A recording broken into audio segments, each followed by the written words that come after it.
की Fraunhofer diffraction की మధ్య డిఫరెన్స్ చూసాం. సో ఈ క్లాస్ లో ఫ్రెనెల్ డైఫ్రాక్షన్ కి డెరివేషన్ ని డిస్కస్ చేయాలి. సో ఫ్రెనెల్ డైఫ్రాక్షన్ కి డెరివేషన్ యాక్చువల్లీ ఫ్రెనెల్ డైఫ్రాక్షన్ గురించి లాస్ట్ క్లాస్ లో ఏమని డిస్కస్ చేసాం?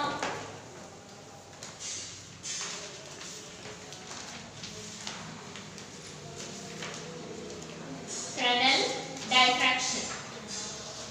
సో ఫ్రెనెల్ డైఫ్రాక్షన్ గురించి లాస్ట్ క్లాస్ లో ఏ రకంగా డిస్కస్ చేసామంటే మనం వీటికి ఏ రకమైన లెన్సెస్ అవసరం లేదని చెప్పుకున్నాం.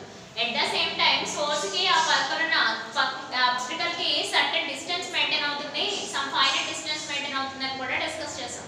అంటే ఇన్ఫైనైట్ డిస్టెన్స్ కాకుండా ఫైనైట్ డిస్టెన్స్ కన్సిడరేషన్ ఒక పాయింట్ అయితే ఎట్ ద సేమ్ టైం మనం ఈ క్లాస్ లో లెన్సెస్ కూడా అవసరం లేదు ఎవరికి? ఫ్రెనెల్ డైఫ్రాక్షన్ కి. కానీ ఫ్రాన్హోఫర్ డైఫ్రాక్షన్ కి లెన్సెస్ కావాలి. At the same time source కి స్క్రీన్ కి మధ్య ఎంత డిస్టెన్స్ ఉందో ఎవరు చెప్పలేం, అది ఇన్ఫైనైట్ డిస్టెన్స్ కూడా అనుకోవచ్చు. సో ఇప్పుడు ఈ 2 పాయింట్స్ కన్సిడరేషన్ లో తీసుకోండి. ఫస్ట్ వన్ ఫైనైట్ డిస్టెన్స్, రెండోది నో లెన్సెస్ అనే ఈ 2 పాయింట్స్ కన్సిడరేషన్ లో తీసుకొని మనం ఈ డయాగ్రామ్ ని డ్రా చేస్తాం. సో ఈ డయాగ్రామ్ ఎంత ఇంపార్టెంట్ అంటే ఈ డయాగ్రామ్ ని బేస్ చేసుకొని మనం మొత్తం ఈక్వేషన్ అంతా డ్రా చేయాలి. అందుకోసం ఈ డయాగ్రామ్ ని జాగ్రత్తగా అబ్జర్వ్ చేద్దాం. సో ఇక్కడ పాయింట్ సోర్స్ ని యూస్ చేసుకుంటున్నాం. పాయింట్ సోర్స్ ని యూస్ చేసుకుంటున్నాం. సో దీని నుంచి లైట్ రేస్ అనే ప్రొడక్షన్ అవుతాయి. Okay, at the same time narrow slits ఉంటాయి. ఇక్కడ నారో స్లిట్స్ ఉంటాయి, ఆ విషయం ఇక్కడ చెప్పక్కర్లేదు. సో నారో స్లిట్స్ ఉంటాయి కాబట్టి మీకు సిలిండ్రికల్ వేవ్ ఫ్రంట్స్ ప్రొడక్షన్ అవుతాయి అని చెప్తారు. నారో స్లిట్స్ ఉంటాయి కాబట్టి మీకు అక్కడ సిలిండ్రికల్ వేవ్ ఫ్రంట్స్ ప్రొడక్షన్ అవుతాయి అని చెప్తారు. సిలిండ్రికల్ వేవ్ ఫ్రంట్స్ అంటే మీకు వచ్చే వేవ్ ఫ్రంట్స్ ఉంటాయి చూసారు, అవి ఏ షేప్ లో ఉంటాయని చెప్తున్నారు, మనకి సిలిండ్రికల్ షేప్ లో ఉంటాయని చెప్తున్నారు అనమాట. Since we have using a narrow slits, so మనం యూస్ చేసే స్లిట్స్ చాలా నారోగా ఉన్నాయి కాబట్టి వచ్చే వేవ్ ఫ్రంట్స్ కూడా ఏ రకంగా ఏ షేప్ లో వస్తాయి మనకి సిలిండ్రికల్ వేవ్ ఫ్రంట్స్ లో ప్రొడక్షన్ అవుతాయని చెప్తాం. ఇప్పుడు ఈ పాయింట్ సోర్స్ నుంచి మనం ఒక స్ట్రైట్ లైన్ ని డ్రా చేస్తాం. ఇక్కడ అబ్జర్వ్ చేయడానికి diffraction pattern maximum minimum diffraction pattern observe చేయడానికి మనం ఇక్కడ స్క్రీన్ ని ప్రొవైడ్ చేసుకుంటున్నాం. సో ఇక్కడ మనం స్క్రీన్ ని ప్రొవైడ్ చేసుకుంటున్నాం అబ్జర్వ్ చేయడానికి, డైఫ్రాక్షన్ ప్యాటర్న్ అబ్జర్వ్ చేయడం కోసం. సో స్క్రీన్ ని ప్రొవైడ్ చేస్తాం. సో ఇక్కడ ఈ మిడిల్ లో మనం ఒక ఆబ్స్టికల్ ని ప్లేస్ చేస్తాం. ఆబ్స్టికల్. సో దీని ప్లేస్ లో అంటే లెన్సెస్ ప్లేస్ లో మనకి ఇక్కడ ఎవరు వస్తారు? ఆబ్స్టికల్ వస్తాయి. ఫ్రాన్హోఫర్ కి ఫ్రెనెల్ కి డిఫరెన్స్ అది కదా. ఫ్రాన్హోఫర్ ఏంటి మనకి లెన్స్ యూస్ చేసుకోవాలి, మరి ఫ్రెనెల్ కి ఒక ఆబ్స్టికల్ యూస్ చేస్తాం. అది యూస్ చేసుకున్నా యూస్ చేసుకోకపోయినా పర్వాలేదు, కానీ ఈ కేసులో మనం యూస్ చేస్తున్నాం అంతే. సో దీన్ని స్ట్రైట్ ఎడ్జ్ అని చెప్తారు. దీన్ని స్ట్రైట్ ఎడ్జ్ అని ప్రొనౌన్సియేషన్ చేస్తారు.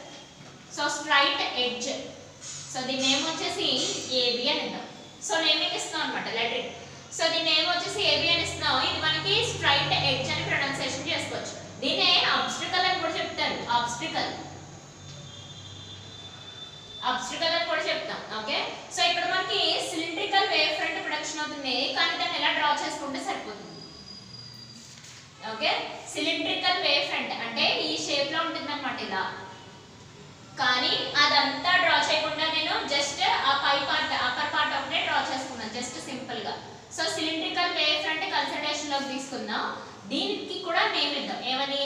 ఎక్స్ వై అనేది మనకి వేవ్ ఫ్రంట్. నెక్స్ట్ ఇక్కడ డిస్టెన్సెస్ అన్నమాట. ఇక్కడ ఏ అనేది మనకి డిస్టెన్స్, ఎవరెవరికి మధ్యలో?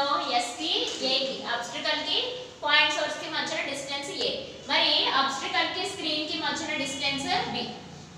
సో ఈ డయాగ్రామ్ అంత ఇంపార్టెంట్. సో దీన్ని చాలా జాగ్రత్తగా డ్రా చేసుకోవాలి డ్రా చేసుకునేటప్పుడు కూడా. So cylindrical wave front since it is we are using a narrow slits, so అందుకని సిలిండ్రికల్ వేవ్ ఫ్రంట్స్ ప్రొడక్షన్ అవుతాయి. ఆ వేవ్ ఫ్రంట్స్ ని మనం స్క్రీన్ మీద అబ్జర్వ్ చేస్తాం. ఆ అబ్జర్వ్ చేసిన స్క్రీన్ ని 2 పాయింట్స్ కింద డివైడ్ చేస్తాం. ఒక పాయింట్ P అయితే రెండో పాయింట్ మనకి P' అవుతుంది. సో ఓకే, సో P దగ్గర మనం డైఫ్రాక్షన్ ప్యాటర్న్ మొత్తం స్క్రీన్ మీద డైఫ్రాక్షన్ ప్యాటర్న్ అబ్జర్వ్ చేస్తాం. అయితే P దగ్గర ఇంటెన్సిటీస్ ఎలా ఉన్నాయి, P' దగ్గర ఇంటెన్సిటీస్ ఎలా ఉన్నాయో క్యాలిక్యులేట్ చేసుకోవాలి. సో P దగ్గర ఇంటెన్సిటీస్ క్యాలిక్యులేట్ చేస్తాం. So at the same time P' దగ్గర కూడా మనం ఇంటెన్సిటీస్ ని క్యాలిక్యులేట్ చేయాలి. అంటే మనం P కి P' దగ్గర కూడా మనం ఇంటెన్సిటీస్ ని క్యాలిక్యులేట్ చేస్తాం. డైఫ్రాక్షన్ ప్యాటర్న్స్ ని. డైఫ్రాక్షన్ ప్యాటర్న్ ఏంటి తెలిసిందే కదా, ప్రిన్సిపల్ మాక్సిమం మినిమం. సో మళ్ళీ మాక్సిమం మినిమం. సో ఇదంతా మనకి డైఫ్రాక్షన్ ప్యాటర్న్. ఓకే, అది ఇంటెన్సిటీస్ ని క్యాలిక్యులేట్ చేయాలి. ఎక్కడ? P దగ్గర P' దగ్గర. సో ఇప్పుడు మనం ఏమేమైతే డయాగ్రామ్ లో మెన్షన్ చేసామో సో అవే ఇక్కడ వర్డ్స్ లో రాసుకుంటాం. ఏమని xy ఈస్ నథింగ్ బట్ ఇక్కడ రాయాలి, క్లియర్ గా రాసుకోవాలి. So xy is nothing but cylindrical wave front. xy is nothing but cylindrical wave front. So అక్కడ డయాగ్రామ్ లో రాసిందే జస్ట్ ఇక్కడ వర్డ్స్ లో రాస్తున్నాను అంతే, పెద్దగా వేరియేషన్ ఏమీ లేదండి. సో ఇక్కడ ఏబి అంటే ఏంటి మనకి ఇక్కడ స్ట్రైట్ ఎడ్జ్ లేదా ఆబ్స్ట్రికల్. సో అదే విషయం ఇక్కడ డిస్కస్ చేస్తున్నాం. సో స్ట్రైట్ ఎడ్జ్ లేదా ఆబ్స్ట్రికల్. ఇంకా క్లియర్ గా చెప్పాలంటే సో ఇక్కడ మనకి స్మాల్ ఏ అనేది డిస్టెన్స్ బిట్వీన్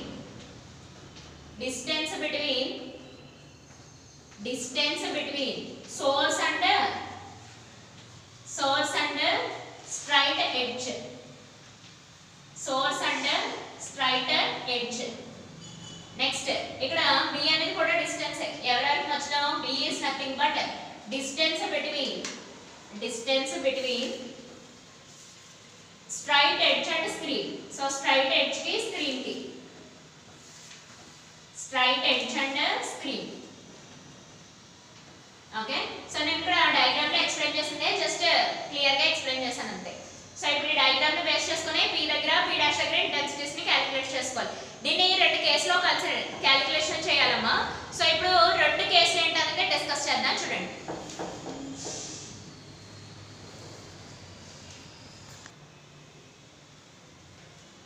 సో దీన్ని టూ కేసెస్ లో మనం డిస్కస్ చేసుకోవాలి. So above point p below point p అంటే అబవ్ పాయింట్ p ఏం జరుగుతుంది స్క్రీన్ మీద, బిలో పాయింట్ p ఏం జరుగుతుందో అబ్జర్వేషన్ చేస్తాం అన్నమాట. సో ఆ విషయాన్ని ఇక్కడ క్లియర్ గా రాసుకుందాం. ఈ డయాగ్రామ్ మాత్రం ఏ రకంగా రబ్ చేసుకోవద్దాం, ఈ డయాగ్రామ్ తోనే మనకు చాలా పని. సో ఇప్పుడు కేస్ 1 ఏంటంటే above point p below point p. Case 1.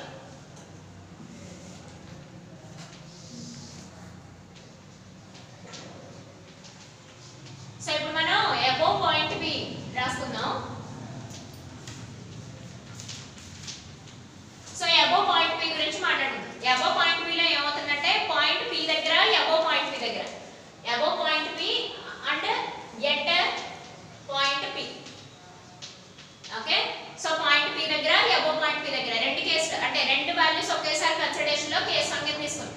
ఇక్కడ ఏంటంటే సిచువేషన్ డైఫ్రాక్షన్ ప్యాటర్న్ అక్కర్ అవుతున్నాం. ఇక్కడ డైఫ్రాక్షన్ ప్యాటర్న్ అక్కర్ అవుతుంది ఇలా. కాకపోతే p దగ్గర ఇంటెన్సిటీస్ తక్కువగా ఉంటాయి. ఆ అప్ సైడ్ వెళ్ళే కొద్ది అంటే అప్వర్డ్ డైరెక్షన్ వెళ్ళే కొద్ది p డాష్ కి వెళ్ళే కొద్ది మనకి ఇంటెన్సిటీస్ ఎక్కువగా ఉండి ఓన్లీ బ్రైట్ మాత్రమే కనపడతా ఉంటాయి. బ్రైట్ గా కనపడుతుంది అన్నమాట. ఇంటెన్సిటీ ప్యాటర్న్ డైఫ్రాక్షన్ ప్యాటర్న్ అక్కర్ అవుతుంది కానీ p నుంచి అబవ్ p డాష్ కి వెళ్ళే వరకు మనకి ఇంకా వెరీ బ్రైట్నెస్ ఓన్లీ ఇల్యూమినేషన్ ఉంటుంది. ఇంకా అక్కడ ఎక్కడ చూసినా ఇల్యూమినేషన్ కాంతే బ్రైట్నెస్ కనపడుతుంది. ఇంకెక్కడ చూసినా ఎక్కడ p పాయింట్ నుంచి అబవ్ p డాష్ కి వెళ్ళిన దగ్గర నుంచి. ఇప్పుడు మళ్ళీ ఒకసారి క్లియర్ గా చెప్తున్నాను, అబ్జర్వ్ చేయండి. p at p point at point p we observe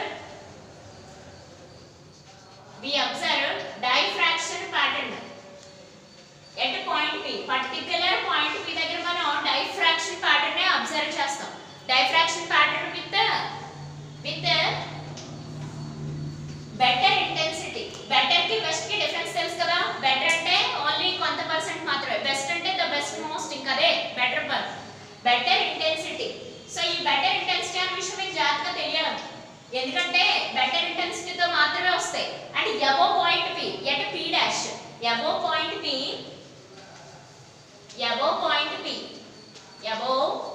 p that means at point p dash so ఇక్కడ పాయింట్ p dash దగ్గర p కదా మీసారికి పాయింట్ p dash. సో ఈ పాయింట్ p dash దగ్గర మనకి బెటర్ ఇంటెన్సిటీ కాదు best intensity వస్తుంది. అక్కడ మనం మాక్సిమం ఇల్యూమినేషన్ అబ్జర్వ్ చేయొచ్చు. Okay. we observe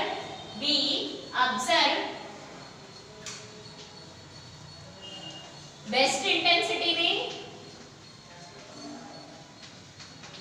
intensity observe చేయొచ్చు అండ్ మాక్సిమం ఇల్యూమినేషన్ ప్రొడక్షన్ అవుతుంది. మాక్సిమం ఇల్యూమినేషన్ అంటే ఓన్లీ కాంతేనండి ఇల్యూమినేషన్. సో ఈ టూ కేసులో ఫస్ట్ కేసు డిస్కస్ చేసుకున్నాం. ఏమని ఫస్ట్ కేసు జాగ్రత్తగా అబ్జర్వ్ చేయండి. ఒకటి పాయింట్ p దగ్గర point p above, point p ఇది point p above. Point p దగ్గర ఓన్లీ ఓన్లీ డైఫ్రాక్షన్ ప్యాటర్న్, కానీ ఇంటెన్సిటీ ఎలా ఉంటుంది? ఇంటెన్సిటీ బాగుంటుంది కానీ ఒక 80% మాత్రమే. కానీ ఒక 80% మాత్రమే. మీకు న్యూమరికల్ వాల్యూస్ లో చెప్పుకోవాలనుకుంటే ఓన్లీ ఒక 80% మాత్రమే ఇంటెన్సిటీ బాగుంటుంది. ఎక్కడ? P దగ్గర. జాగ్రత్తగా అబ్జర్వ్ చేయండి. At point P we consider it better intensity, but at above point P at point P dash ఈ మధ్యలో ఎక్కడ పాయింట్ P dash దగ్గర మనం బెస్ట్ ఇంటెన్సిటీని అబ్జర్వ్ చేయగలం. ఎలా ఉంటుందంటే మనకి అక్కడ మాక్సిమం ఇల్యూమినేషన్, ఎటు చూసినా కాంతి ఉంటుంది. ఎక్కడ? P నుంచి అబోవ్ వెళ్ళినా, ఎట్ పాయింట్ P dash దగ్గర వెళ్ళినా. సో ఈ కేసు మనకి చాలా ఇంపార్టెంట్. ఈ కేసుకి మనం ఇంటెన్సిటీస్ ని క్యాలిక్యులేట్ చేయాలి. Maximum minimum, maximum minimum, maximum minimum ఈ కేసులోనే క్యాలిక్యులేట్ చేయాలి. ఒకసారి P దగ్గర, ఒకసారి P dash దగ్గర క్యాలిక్యులేట్ చేద్దాం. రెండు కేసులో క్యాలిక్యులేట్ చేద్దాం. అది క్యాలిక్యులేషన్ చూసినప్పుడు చూద్దాం. సో ఇప్పుడు ప్రస్తుతానికి కేసు 1 అబ్జర్వ్ చేస్తున్నాం. ఎక్కడ? Point P, point P dash. So ఇక్కడ P దగ్గర బెటర్ ఇల్యూమినేషన్, బట్ కానీ అబోవ్ వెళ్ళే కొద్ది, అప్ సైడ్ డైరెక్షన్ లో వెళ్ళే కొద్ది మనకి బెస్ట్ ఇల్యూమినేషన్ వస్తుంది. ఎట్ ద సేమ్ టైం మనం బెస్ట్ ఇల్యూమినేషన్ దాంతో పాటు బ్రైట్ ఇల్యూమినేషన్ చూడొచ్చు. అంటే ఎటు చూసినా కాంతి ప్రొడక్షన్ అవుతుంది. ఎక్కడ? స్క్రీన్ మీద. ఇదంతా మనం ఎక్కడ అబ్జర్వ్ చేస్తున్నాం? మనం స్క్రీన్ మీద. At point P we observe better intensity at point P dash and above point P we observe a best intensity and best illumination. రెండు కూడా ఎట్ ఏ టైం అబ్జర్వ్ చేయగలం ఆన్ స్క్రీన్ అన్నమాట. ఒకేసారి screen మీద observe చేయగలం. Next మరి case 2 ఏంటి? Below point P. Above point P చూసామా. ఈసారి ఏ కేసు చూడాలి మనం? Below point P. సో ఇప్పుడు కేస్ 2 చూద్దాం. కేస్ 2 సిచువేషన్ ఏంటి మనకి? Case 2 situation below point P. So case 2 situation ఏంటి? బిలో పాయింట్ P అంటే మనకి ఇంటెన్సిటీస్ తగ్గిపోయి ఇల్యూమినేషన్ ఏమైపోతాయి? డార్క్ గా అయిపోతుంది. అప్ టు ఒక పర్టికులర్ డిస్టెన్స్ వరకు మనకి ఇంకా కంప్లీట్ గా డార్కే. అంటే స్క్రీన్ మీద ఎక్కడ చూసినా మనకి డార్కే కనపడుతుంది. సో స్క్రీన్ మీద ఎబో చూస్తే అంతా బ్రైట్నెస్, ఎబో అంతా బ్రైట్నెస్. సో బిలో అంతా ఏంటి మనకి? డార్క్నెస్. సో ఇక్కడ స్క్రీన్ మీద మనం అబ్జర్వ్ చేసేది అబోవ్ పాయింట్ P అంతా మనకి బ్రైట్నెస్, అబోవ్ వెళ్ళే కొద్ది అంతా మనకి బ్రైట్నెస్ అబ్జర్వ్ చేస్తాం. బిలో వచ్చే కొద్ది అంతా మనం ఏం అబ్జర్వ్ చేస్తాం? Darkness. Okay. So point P నుంచి ఇలా డిక్రీస్ అయిపోతూ వస్తుంది అనమాట. ఓన్లీ డార్క్నెస్ కనపడుతుంది. ఇంకా ఎటు చూసినా చీకటి. అప్ సైడ్ వెళ్ళే కొద్ది ఎటు చూసినా కాంతేనండి, ఇల్యూమినేషన్. డౌన్ సైడ్ వచ్చే కొద్ది ఎటు చూసినా మనకి చీకటి, డార్క్నెస్ కనపడుతుంది. అంతే తేడా. So below point P we observe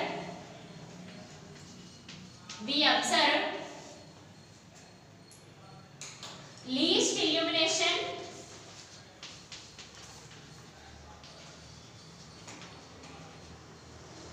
and decreases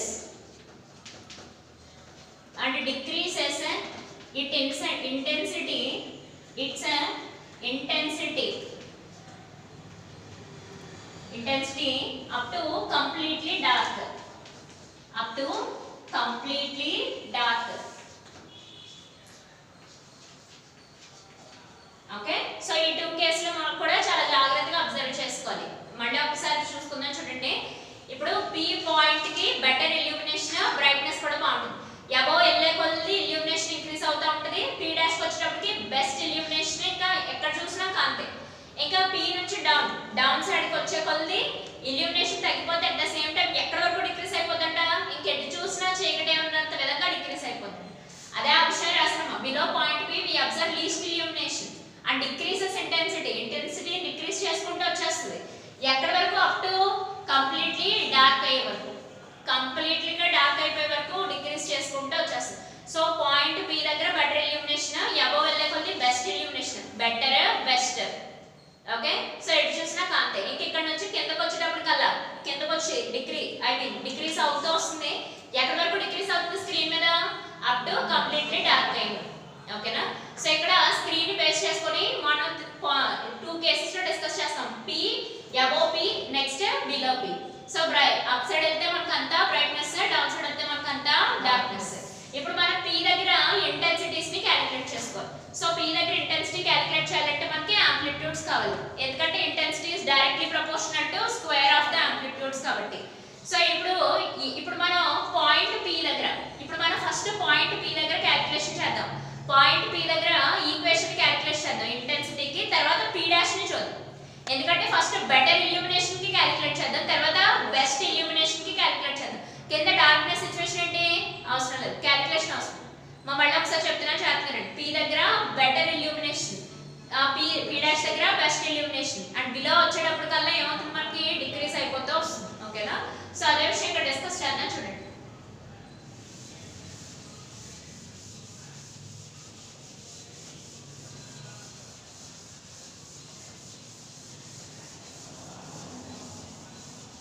so ఇప్పుడు P at a point P. So at a point P. So at a point P, better illumination observed on screen. Better illumination observed on screen. ఇప్పుడు ఏంటంటే మనం ఇంటెన్సిటీని calculate చేద్దాం. Intensity is directly proportional to amplitude square. అవునా? So లేదంటే intensity is equal to amplitude square. అంటే square A is nothing but amplitude. A is nothing but amplitude. So intensity is nothing but amplitude square అని చెప్పాలి. So I is equal to amplitude square అని చెప్పొచ్చు. ఇప్పుడు మనం amplitudes calculate చేయాలి. అందుకోసం diagram ని ఈ రకంగా మోడిఫై చేయాలి. డయాగ్రామ్ ని ఈ రకంగా మోడిఫై చేసుకోవాలి. సో ఇక్కడ ఒక పర్పెండిక్యులర్ డ్రా చేయాలి ఇలాగా. సో లైన్ డ్రా చేసుకుంటాం అన్నమాట. ఎవరెవరికి మధ్యలో? ఎస్ కి టీ కి మధ్యలో. ఓకేనా? సో ఈ పర్టిక్యులర్ పాయింట్ ని సి అనుకున్నాం. సో ఆ వేవ్ ఫ్రంట్ ని కట్ చేస్తున్న పాయింట్ ని ఏమనంటారు? సి. సార్ మళ్ళీ జాగ్రత్తగా అబ్జర్వ్ చేసుకోండి. డయాగ్రామ్ ఇంపార్టెంట్ అని స్టార్టింగ్ లో చెప్పారు కదా, దాని అర్థం ఏంటంటే సో ఎస్ కి పి కి మధ్య ఒక స్ట్రైట్ లైన్ ని డ్రా చేస్తాం. అది వేవ్ ఫ్రంట్ ని సి అనే పాయింట్ దగ్గర కట్ చేస్తుంది. ఓకే? నెక్స్ట్ ఇంకా ఇక్కడ ఏ నుంచాం, ఈ క్యాపిటల్ ఏ నుంచి ఇంకొక స్ట్రైట్ లైన్ డ్రా చేయాలి. సో ఇప్పుడు రెండు చేసాం. ఒకటి ఎస్ నుంచి పి కి, ఇది సి దగ్గర కట్ చేస్తుంది వేవ్ ఫ్రంట్ ని. నెక్స్ట్ ఏ నుంచి పి కి డ్రా చేసుకోవాలి. సో ఎస్ నుంచి పి కి ఒకటి, ఏ నుంచి పి కి ఒకటి డ్రా చేసుకుంటాం లైన్స్ పర్పెండిక్యులర్. సో ఇక్కడ మనం ఏంటంటే మీరు ఇక్కడ అబ్జర్వ్ చేసినట్టయితే ఇది మనకి సి అనే పాయింట్, ఇది మనకి ఏ అనే పాయింట్ ఇలా వచ్చింది. సో ఇది మనకి సి అనే పాయింట్, ఇది మనకి ఏ అనే పాయింట్. ఇప్పుడు ఏంటంటే వేవ్ ఫ్రంట్ ని హాఫ్ పీరియడ్ జోన్స్ కింద డివిజన్ చేసేస్తారు. హాఫ్ పీరియడ్ జోన్స్ అంటే మనకి హాఫ్ ఆఫ్ వేవ్ లెంగ్త్ అన్నమాట. Half of wave length lambda. దీన్ని మనం వేవ్ లెంగ్త్, ఇది మనకి వేవ్ లెంగ్త్ లాంబ్డా అన్నమాట. ఈ లాంబ్డా బై 2 నే మనం హాఫ్ పీరియడ్ జోన్ అని చెప్తాం. హాఫ్ పీరియడ్ జోన్ అని చెప్తాం. సో దీన్నే మనం ఏమని చెప్పాలి? Half period zone. ఈ పాయింట్ చాలా ఇంపార్టెంట్. ఫ్రెనెల్ డైఫ్రాక్షన్ లో హాఫ్ పీరియడ్ జోన్ అనేది చాలా ఇంపార్టెంట్. అసలు ఫ్రెనెల్ చేసే పనే అది. ఒక కంప్లీట్ వేవ్ ఫ్రంట్ ని సెవెరల్ హాఫ్ పీరియడ్ జోన్ కింద డివిజన్ చేస్తారు. ఆయన చెప్పింది ఏంటంటే ఒకసారి మళ్ళీ క్లియర్ గా చెప్తాను చూడండి. ఒక కంప్లీట్ వేవ్ ఫ్రంట్ ని సెవెరల్ ఎన్ని కావాలంటే సెవెరల్ హాఫ్ పీరియడ్ జోన్ కింద డివైడ్ చేస్తారు. ఈ పాయింట్ ఫ్రెనెల్ డైఫ్రాక్షన్ లో అంత ఇంపార్టెంట్. ఎందుకంటే ఫ్రాన్హోఫర్ డైఫ్రాక్షన్ లో హాఫ్ పీరియడ్ జోన్స్ ఉండవు. స్లిట్స్ నే తీసుకొని చేస్తా ఉంటాయి. 1 slit, double slit, n slits తీసుకుంటాం. కానీ ఇక్కడ స్లిట్స్ తీసుకోలేదు. ఈయన ఏం చేశారు? వేవ్ ఫ్రంట్స్ ని డివైడ్ చేస్తారు. ఎలా? హాఫ్ పీరియడ్ జోన్స్ అంటే 1 lambda by 2, 2 lambda by 2, 3 lambda by 2, 4 lambda by 2 based on wave lengths. So wave lengths ని బేస్ చేసుకొని ప్రతి వేవ్ ఫ్రంట్ ని కూడా ఎలా డివైడ్ చేశారు? మనకి హాఫ్ పీరియడ్ జోన్ కింద డివైడ్ చేశారు. అది ఫ్రెనెల్ డైఫ్రాక్షన్ లో చాలా ఇంపార్టెంట్ పాయింట్. ఆ విషయం ఇక్కడ రాద్దాం చూడండి. ఆయన ఎలా డివైడ్ చేశాడు కాబట్టి దానికి దీనికి వేరియేషన్ తెలుస్తుంది. ఈ వేవ్ ఫ్రంట్స్ ని నా హాఫ్ పీరియడ్ జోన్ కింద చేసుకున్నారు కాబట్టి మనకి లెన్సెస్ అవసరం లేదు. ఇప్పుడు ఫ్రాన్హోఫర్ డైఫ్రాక్షన్ లో లెన్స్ పెట్టాలి, ఖచ్చితంగా లెన్స్ పెట్టాలి. At the same time slits కూడా ప్లేస్ చేసుకోవాలి.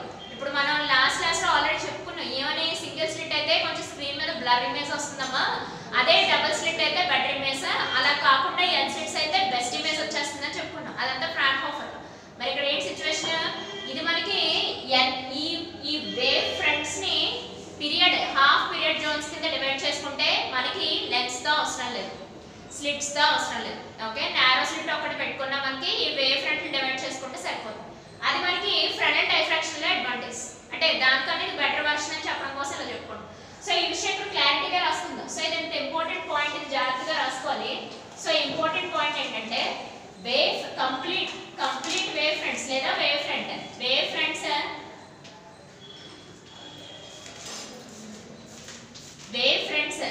divided into several number of half period zone. Several number of half period zones కింద డివైడ్ చేసాం. సో హాఫ్ పీరియడ్ జోన్స్ అంటే ఏంటి మనకి wave length by 2 lambda by 2 1 lambda by 2 2 lambda by 2 3 lambda by 2 4 lambda by 2 up to n lambda by 2 ఎన్నైనా చేసుకోవచ్చు.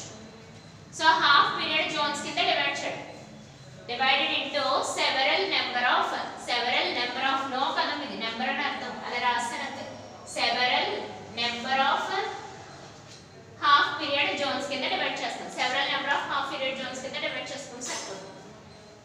So ఇప్పుడు అలా divide చేసినప్పుడు ఈ డయాగ్రామ్ ఎలా చేంజ్ అవుతుందో చూద్దాం. చూడండి ఇది మనకి several half period zones కదా. సో ఇక్కడ ఇది మనకి m1 m2 m3 m4. So ఇక్కడ నుంచి P పాయింట్ కి ఇలా లైన్ డ్రా చేసుకోవాలి. సో ఈ డయాగ్రామ్ ని చాలా జాగ్రత్తగా అబ్జర్వ్ చేయండి. ఇదేనా మళ్ళీ వేరియేషన్ వస్తే ఇప్పుడు మళ్ళీ గీద్దాం చూడండి. సో సెవెరల్ పీరియడ్ జోన్స్ కింద డివైడ్ చేసి మనం P పాయింట్ దగ్గర మెచ్ చేస్తాం. అంటే స్క్రీన్ మీద అబ్జర్వ్ చేస్తాం డైఫ్రాక్షన్ ప్యాటర్న్. ఎక్కడ పాయింట్ P దగ్గర మనం మాట్లాడుకుంటున్నంత దేని గురించమ్మా ఎట్ పాయింట్ P మనం ఎవరిని చెప్పాలి ఒకసారి మళ్ళీ రీకలెక్ట్ చేసుకోండి. ఏం చెప్పుకుంటున్నాం ఇదంతా దేనికోసం చెప్పుకుంటున్నాం పాయింట్ P దగ్గర మనం ఇంటెన్సిటీస్ ని క్యాలిక్యులేట్ చేయాలి. అందుకోసం ఏం చేసాం మనం వేవ్ ఫ్రంట్స్ ని సెవెరల్ హాఫ్ పీరియడ్ జోన్స్ కింద డివైడ్ చేస్తాం. సెవెరల్ హాఫ్ పీరియడ్ జోన్స్ కింద డివైడ్ చేసి మనం పాయింట్ P దగ్గర మన మెయిన్ థీమ్ ఇదే పాయింట్ P దగ్గర ఎవరిని ఫైండ్ అవుట్ చేయాలి ఇంటెన్సిటీస్ ని ఫైండ్ అవుట్ చేయాలి. అందుకోసం ఎవరు ఫైండ్ అవుట్ చేయాలి ఫస్ట్ యాంప్లిట్యూడ్స్ ని ఫైండ్ అవుట్ చేసుకోవాలి. దానికోసం వేవ్ ఫ్రంట్స్ ని ఏం చేసాం మనం several number of half period zones కింద డివైడ్ చేస్తాం అంతే. సో ఇప్పుడు నెక్స్ట్ ఏం చేయాలనేది చూద్దాం. చూడండి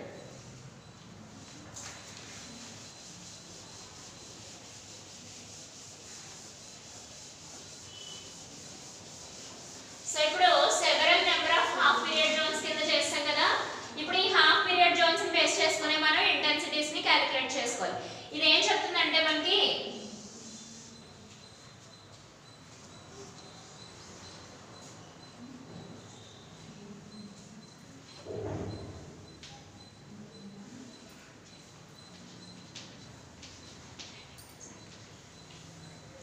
సో ఇక్కడ ఏం క్యాలిక్యులేట్ చేద్దాం.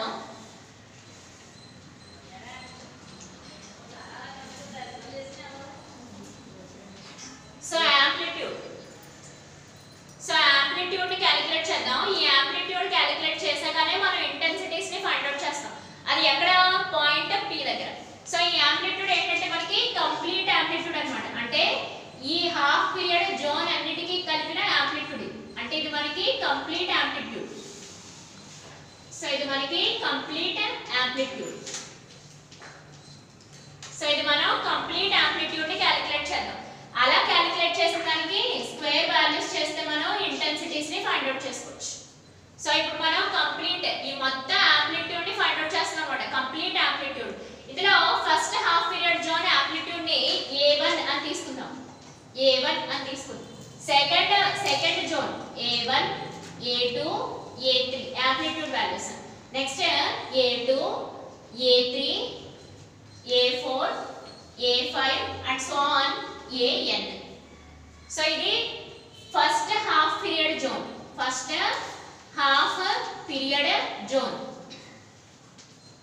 సో ఇది మనకి ఏమవుతుంది మనకి first half period zone.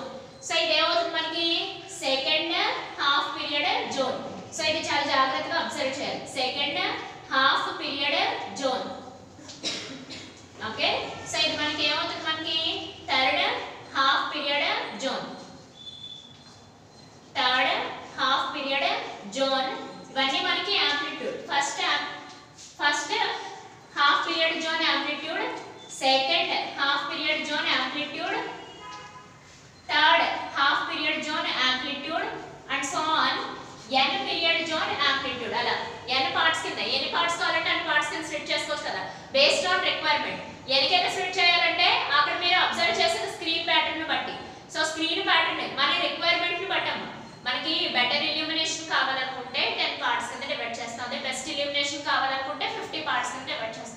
So ఎలాగంటే మనకి కావాల్సిన ఇల్యూమినేషన్ బట్టి పార్టీషన్ అనేది తీసుకుంటా అంతే.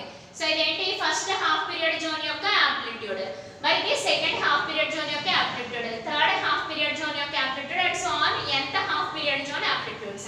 మరి ఇవన్నీ దేనికి ఈక్వల్ అవుతాయి మనకి? ఖచ్చితంగా క్యాపిటల్ ఏ కి ఈక్వల్ అవుతాయి, అవునా కదా? ఇవన్నీ కూడా మనకి దేనికి ఈక్వల్ అవుతాయి? మనకి క్యాపిటల్ ఏ కి ఈక్వల్ అవుతాయి. అంటే క్యాపిటల్ ఏ అంటే ఏంటి? మనకి కంప్లీట్ యాంప్లిట్యూడ్ లేదా టోటల్ యాంప్లిట్యూడ్ అని చెప్తాం, అవునా? టోటల్ ఎలా చెప్తాం? Total half period zones, half period zones amplitudes, half period zones amplitudes అని చెప్తాం. Okay, total half period zones amplitude అని చెప్తాం. ఒక్కసారి ఇక్కడ అబ్జర్వ్ చేయండి అమ్మా, నేను దానికి అర్థమెటిక్ సింబల్స్ ఇస్తాను, అంటే ప్లస్ మైనస్ ఇస్తాను. సో ఈ అబ్జర్వేషన్ అనేది చాలా ఇంపార్టెంట్, దాన్ని బేస్ చేసుకుని మనం ఇలా చెప్పుకుంటాం. సో దీనికి ప్లస్ సింబల్ ఇస్తున్నాను, దీనికి మైనస్ సింబల్. సో దీనికి ప్లస్ సింబల్, ఇక్కడ మైనస్ సింబల్. సో ఇక్కడ మళ్ళీ plus symbol and so on, దీనికి ప్లస్ సింబల్. అంటే దాని అర్థం ఏంటి? ఇక్కడ మీకు ఆడ్ నెంబర్స్ కి పాజిటివ్ హాఫ్ పీరియడ్ జోన్స్ అంటే పాజిటివ్ మాక్సిమమ్స్ వస్తాయి. Next even numbers, even half period zones కి మనం negative voltage negative maximums provide చేస్తున్నాం అని అర్థం. సో ఇక్కడ మనకి ఆడ్ వాల్యూస్ ఒక రకంగా, ఈవెన్ వాల్యూస్ ఒక రకంగా వచ్చాయి. అంటే దాని అర్థం ఏంటి? పాజిటివ్ మాక్సిమమ్స్ వస్తాయి ఎక్కడ?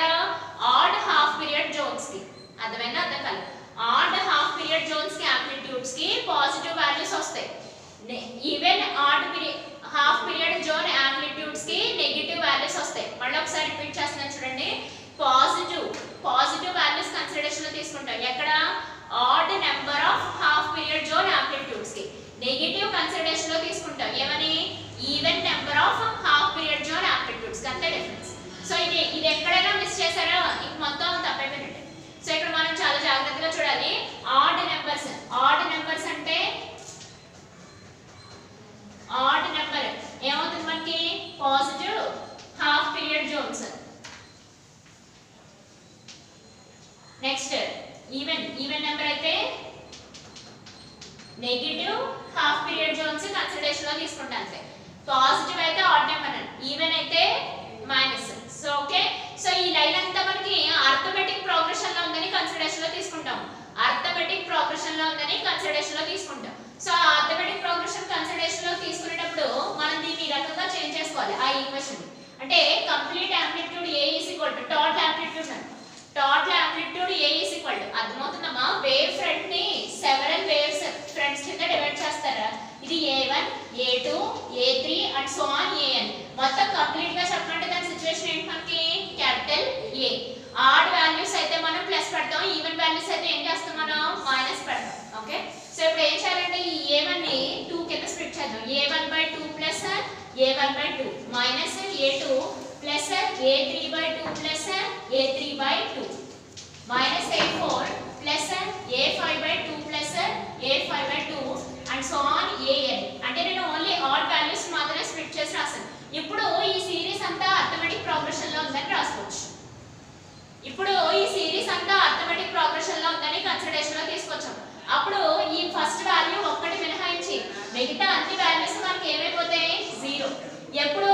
Since it is an arithmetic progression. ఆ విషయం మీరు రాయకుండా బానే ఉంది కదా 0 అని రాస్తే మాత్రం కరెక్ట్ కాదు.